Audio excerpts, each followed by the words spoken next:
What's up, guys? My name is Clix. I'm a Fortnite professional player and a big streamer on Twitch. And today we're answering 20 questions that I probably have never been asked. Most money I've made from a single stream. So one time I did a 7-day stream. I think I made like $100,000 from that. But if we're doing one stream in one day, I did a 24-hour stream back in like 2020 or something. I think that cashed out in like 30. And I was like, stood out the whole time, literally just playing Fortnite. I griefed Nick 830's customs at the end. Worst thing I've ever done for views. Oh man, well, I used to do this thing. I would have a whiteboard right here and I would bend over and like write every single person's name that subbed. So if someone subbed, I would literally get up and I would like write on this whiteboard their name and I would say it in a really like seductive voice. It was honestly, I was probably 15 and there's probably 30-year-old men gifting at that point. So definitely not one of my proudest moments, but yeah. Fortnite Mount Rushmore. Okay, how many people are on the Mount Rushmore? Of course, 4. Number 1. Has to be Ninja. Anybody who says otherwise is wrong. 100% wrong. Number 2, I would really have to say Tifu. I think that's a strong answer. Number 3, I would say Peterbot. Peterbot has been absolutely destroying like the competitive scene, all that. And I would have to say number 4 is definitely, I would say is me. The past 3 years, I've been number 1 Fortnite streamer, like by a lot. So I would definitely have to put me as 4. Famous movie I've never watched. Number 1, I've never watched Star Wars. I've never watched any of the Marvel movies or any of that stuff. I cannot watch a movie that can't happen in real life. Like if it's out of the ordinary, you have animation characters like swords doing this, that, you lost me. I'm falling asleep within the first 10 minutes. Stupidest expensive thing that I've bought. So I bought a $3 million house on the water in New Jersey because I was living in New Jersey. And then Fortnite decided, of course, Fortnite decided to combine East and West to make Central. So the only way to compete is if everybody literally moves to Dallas. So literally 3 weeks after I signed the contracts, made the final cuts, sent the money, all that, they announced that I had to move. So literally $3 million, not down the drain necessarily, but it took me 2 years to sell it. Definitely one of the most stupidest purchases, but it was also a really unfortunate turn of events. Closest I've come to getting canceled.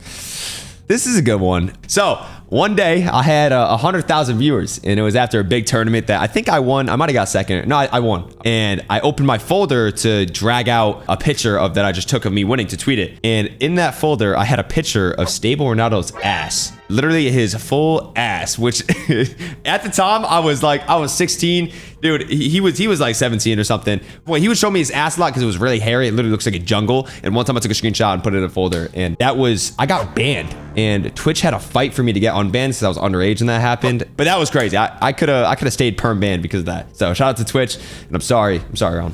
First biggest risk that I definitely taken is I dropped out of middle school, which is like, when you hear that, you're like, what the hell is he thinking? My dad supported it. My mom was very confused on the edge, but a lot of people already know that one. So I'll say my second one. My second biggest risk, I moved out when I was 17 years old to a whole different state, had no clue. I moved to New Jersey with all of my boys. And that was a really big risk, but it turned out to be honestly like a very, very great stage in my life. Crazy experience I had with a celebrity. Okay, this might be a crazy one. I met up with Kid Leroy. Shout out to Ray, me and my homie Stable Ronaldo.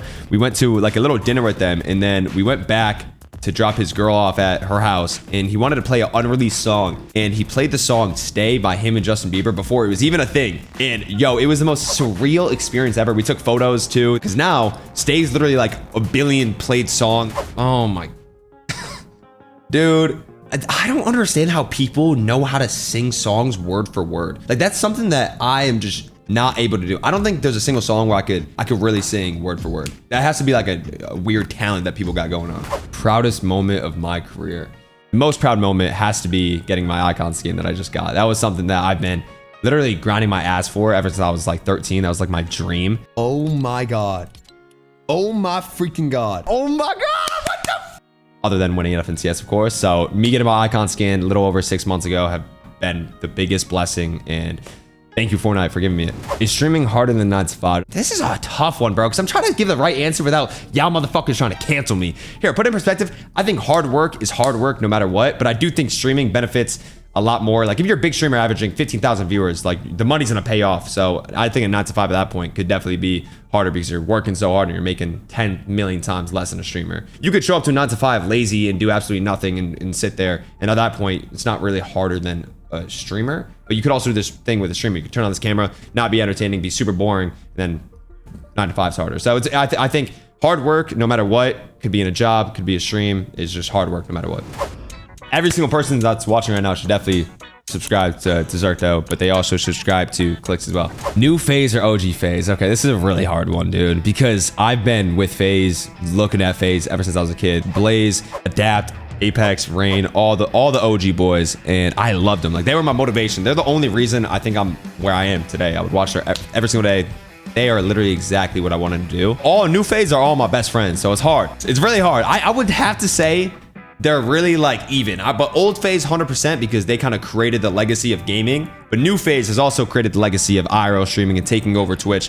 Twitch now is like much more than just a gaming streaming platform. It's more of just like in real life, doing whatever and just streaming like that. So they're pretty even. Big legacies on both of them. Things I'm looking forward to the most before the end of the year. Okay, this is something that actually nobody knows about because I didn't even tell my stream about it, but I'm doing this thing called Clix. Last year I did it, and I think I did it the year before. So I'm giving away 10 grand of Amazon wish list, where it's like Clix Christmas, and I give away like so many PCs. My whole goal is to inspire kids and honestly help kids have like stuff where they can actually become a pro, just like what I did when I was 13. So last year we gave away, I think, over $30,000 of computers to just random people in my chat supporting me on a day-to-day basis. And this year, I think we are well over $100,000 gathered up from brands, from literally all my brands, JBL, Poppy, Feastables, and a couple that I can't say yet that will definitely be involved with it. So this Clixmas, a lot of people are going to be bringing home not only PCs, but maybe even some drinks, maybe even some food,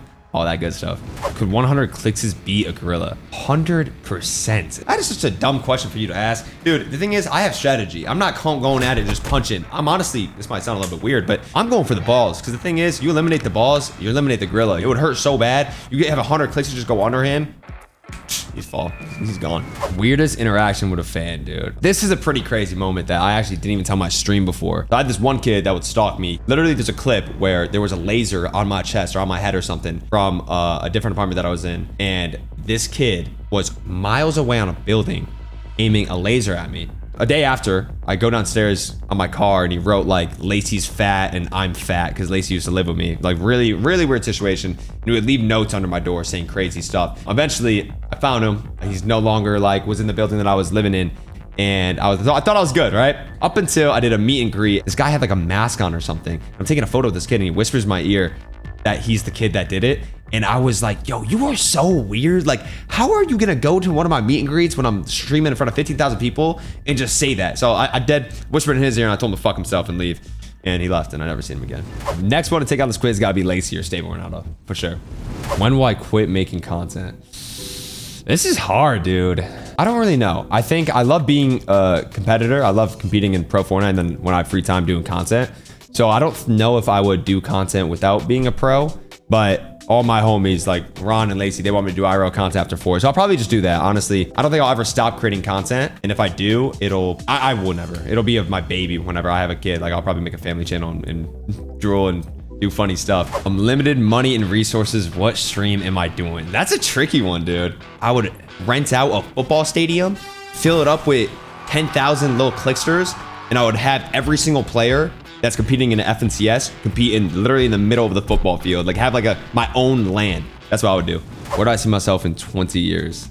Okay, so I hope that I'm still streaming. There's no way I'm gonna be competing. I've been competing for 8 years now in Fortnite, but I hope to have a family, have like 3 to 4 kids, an amazing wife. I would like to have like a house on like 100 acres of land, do whatever I want, have like my own basketball court, tennis court, pickleball court, literally like whatever I want and just be happy. Where would I be now if Fortnite was never made? That's a good question. Okay, my ego says I would still be a successful entrepreneur, but clearly there's no way I would have that knowledge. I would probably say a plumber. My dad owns his own plumbing company. He does plumbing and all that. So I'd probably just work with him and be in college or whatever. What is on my bucket list that I have not done yet? Win an FNCS, win an FNCS, and win an FNCS. That's all I got.